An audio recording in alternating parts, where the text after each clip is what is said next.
宜兰的龟山岛明仔就要开放登岛，昨昏就先举办青海沙坡的活动，拢总有清出3吨半的粪扫，伊嘛呼吁大众减用塑胶用品，才会当有美丽海洋。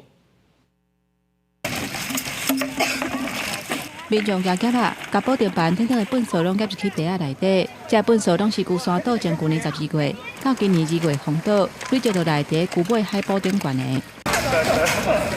这700多人清出一地粪扫，拢总有3530公斤，内底有鱼网啊、鱼具甲保特办，大部分拢是塑胶。环保人士分析，这粪扫是为乌条等等的洋流过来的，有的可能是为境外来的。它在龟尾这一块呢，它这样退潮的时候，一样就是跟它的潮汐、洋流的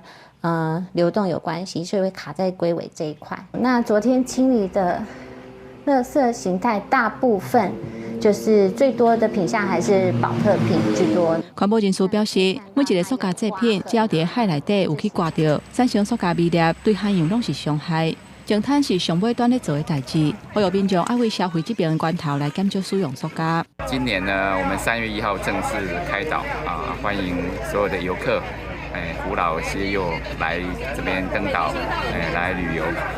龟山岛3月7日会重新开放登岛，为了永续经营，采总量管制，除了拜三限制学术单位申请，每一天对外开放1800个人，一年差不多有12万观光的人次。制造生态岛安怎永续经营，维持美丽的环境，需要各界大家共同打拼。